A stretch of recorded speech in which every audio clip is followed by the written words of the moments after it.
Hemos comenzado un nuevo tiempo de Cuaresma y obviamente lo hacemos una vez más bajo el problema del COVID, ¿no? Y esto es ciertamente un desafío importante para nosotros los católicos, porque tenemos que vivir un tiempo de conversión en el que muchos de nosotros no vamos a poder seguir los sacramentos de manera presencial. Y como he dicho en otras ocasiones, hablando del COVID y del derecho que tenemos a practicar la liturgia, nosotros los católicos no somos protestantes. ¿Y por qué es importante esto? Parece un juego de palabras, ¿no? Algo ridículo. Obviamente porque somos católicos no somos protestantes. Pero ¿por qué lo digo? Porque, hermanos, muchas autoridades políticas, incluso que se declaran católicas, están convencidos que los sacramentos, nuestra participación en la misa, confesarnos, recibir la Santa Eucaristía, adorarla, etc., no son esenciales. Como sabemos, en muchas ocasiones nos hemos encontrado con que las autoridades políticas simplemente no contemplan el retorno a la misa, ¿no? Y en muchos de nuestros países, en América Latina y también en España, lo que han hecho los obispos es básicamente rogar a las autoridades políticas como si la participación en la liturgia no fuera un derecho, especialmente cuando se dan significativas excepciones a otras instituciones como el banco, por ejemplo, o como los grandes supermercados, donde la aglomeración, la presencia de personas o incluso las manifestaciones de protesta son permitidas y donde se violan todas las normas del COVID. Mientras que en las iglesias católicas, y después de un año de COVID, hermanos, yo he estado en numerosas iglesias católicas en distintas partes del mundo, ¿no? He visto cómo se celebra la Eucaristía en distintas ciudades de Estados Unidos. He visto cómo se celebra la Eucaristía en Italia cuando fui a la beatificación de Carlo Acutis. Las he visto en distintos templos en Costa Rica cuando estuve ahí en noviembre. Y en todas he visto que el cumplimiento de las normas son las más cívicas que hay. O sea, no he visto otro lugar donde exista más civismo, más cuidado, incluso por momentos exagerado, ¿no?, que en una iglesia católica. Y cuando digo exagerado no lo digo en tono de crítica. Yo creo que es mejor caer en el exceso que en el defecto. Y creo que las iglesias han querido demostrar, las parroquias, etcétera, han querido demostrar estos casos de civismo ejemplares. Entonces, la necesidad de que nuestros obispos tengan una visión un poco más firme respecto del derecho a participar de los sacramentos y que tengan también una posición más firme en la creatividad que tienen para que las personas accedan a los sacramentos o a los sacramentales, es una exigencia muy grande, ¿no? Cuando digo sacramentales pienso, por ejemplo, en lo que hizo la Arquidiócesis de México, que es desde el comienzo de la semana en que cae el miércoles de ceniza, desde el lunes, antes del miércoles de ceniza, proporcionó unas bolsitas con cenizas, ¿no?, para que la gente pueda recogerlas. Las cenizas ya están bendecidas y puedan imponerlas en la casa. Entonces el padre de familia puede iniciar la bendición con iniciar la cuaresma, con esta bendición en la casa. Y esto, como es un sacramental, efectivamente no tiene que ser impuesto necesariamente por un sacerdote, ¿no? Y claro, hay algunos sacerdotes que me dicen: mira, siempre existe el peligro del mal uso, ¿no?, del uso sin reverencia de las cenizas, ¿no?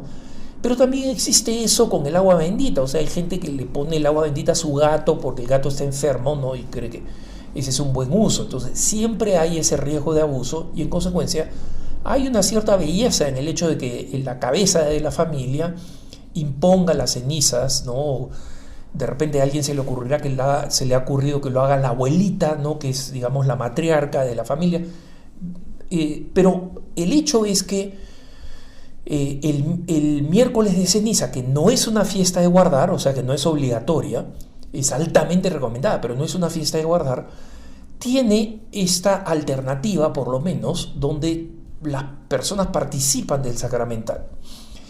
Pero un buen amigo mío, que tiene una gran sensibilidad espiritual, una sensibilidad, digamos, que compartimos la mayoría de los católicos, o deberíamos compartir, me decía que lo que a él le parece extremadamente problemático y la razón por la cual estamos viendo cosas tan feas que están sucediendo en el mundo en estos días, tanto que algunos están pensando que es el fin de los tiempos, ¿no?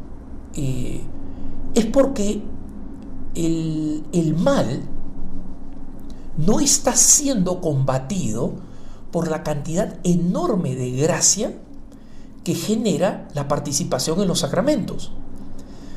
Para nosotros los católicos, los sacramentos tienen materia y forma. ¿Eso qué cosa quiere decir? Que tienen una materia. O sea, el bautismo no se puede hacer virtualmente, porque hay una materia, el agua, ¿no? La confirmación no se puede hacer virtualmente porque tenemos el aceite.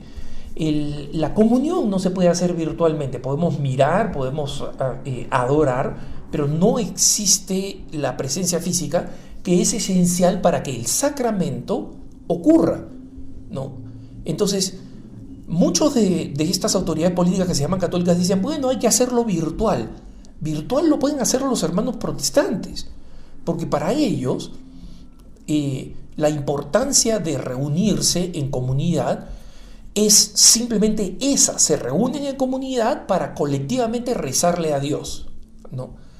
Y es curioso que los evangélicos, que no tienen sacramentos, sean más firmes y más combativos en pedir el retorno el derecho a la celebración colectiva de la fe, que nosotros los católicos, para quienes esos componentes son esenciales. Para nosotros los católicos, estar en gracia es esencial, estar en pecado es terrible.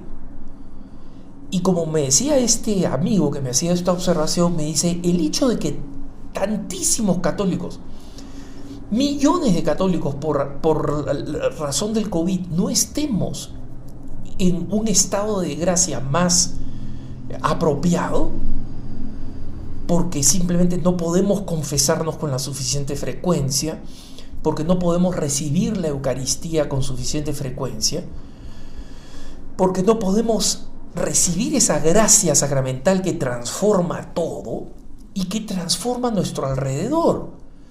Entonces, el mal, ¿cómo no va a ganar terreno si la gracia no está siendo distribuida suficientemente? ¿Cuántos más expuestos estamos a las tentaciones, al pecado, al mal, desde la ira que podemos tener cuando utilizamos redes sociales hasta otro tipo de tentaciones dentro de nuestro propio hogar? ¿Cuánto más expuestos vamos a estar a todas esas tentaciones y a todos esos problemas cuando no estamos recibiendo la gracia que necesitamos?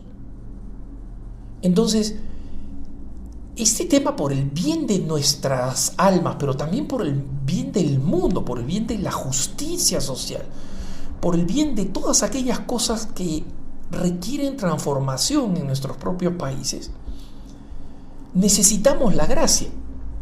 Miren ustedes, pienso en Argentina, por ejemplo, donde en medio de la pandemia, en medio del desempleo, de la muerte de personas, especialmente personas mayores, por el descuido y la incapacidad del gobierno, en medio de la inflación, el gobierno logra un objetivo: legalizar el aborto, es decir, matar bebés. el gobierno no cumple con el bien común. Y las fuerzas del mal celebran esta aprobación, esta legalización del aborto, incluso cuando no pueden abortar, porque no están dadas las condiciones de salubridad, ni el acceso a las clínicas, ni nada, salvo con algunas excepciones menores. Entonces, ¿cómo no va a ser eso una muestra, una demostración de que hay una carencia tremenda de gracia y que el mal está reinando? La gente se muere de COVID, la gente se muere de hambre, las personas no tienen trabajo para poder mantener a sus seres queridos y a sus familias, y de pronto se legaliza el aborto. ¿Quién gana? No. Les pido perdón por la alarma de los bomberos, pero como más de una vez he dicho, aquí en mi oficina estoy muy cerca de un hospital, de uno de los hospitales principales de Denver, así que más de una vez pasa la ambulancia o los bomberos. Pero continúo. Lo que nosotros estamos viendo es un déficit de gracia. Los católicos que de verdad creemos en la acción de la gracia, en la acción sobrenatural de Dios, no podemos desconectar los males que están creciendo, que los vemos hirviendo, efervescentes, y no darnos cuenta de que el misterio del mal tiene más posibilidades de ganarle al misterio de la gracia, que siempre es superior, simplemente porque esa gracia tiene que ser recibida. Entonces, hermanos, mucha gente, cuando yo insistí 6 meses atrás, los católicos tenemos derecho a celebrar, mucha gente me decía: no, Alejandro, hay que creer en las autoridades, hay que aceptar las autoridades, ellos sabrán cuándo es mejor. Sí, al comienzo, pero ahora es claro que no saben, está claro que no saben. Entonces, sí, de acuerdo a 2 Corintios 13, nosotros tenemos que aceptar, respetar y rezar por nuestras autoridades civiles, pero no cuando se vuelven una tiranía, por más suave que sea, no cuando creen que tienen en la mano la sartén para determinar si los católicos tenemos derecho a cosas que son urgentes y a cosas que son vitales, simplemente porque ellos creen que no es esencial, entre comillas. Para el bien del mundo, para el bien de nuestra familia, para el bien de nuestra propia persona, necesitamos el retorno a los sacramentos, y nuestros pastores tienen que ser conscientes de ellos. Y si no lo son, nosotros no solamente somos ovejas, también somos buenos perros ovejeros. Estamos al servicio de nuestro pastor, pero parte del servicio del perro ovejero a veces es jalonear las vestiduras del pastor para que despierte y vea que los lobos se están acercando. Que tengas un buen día.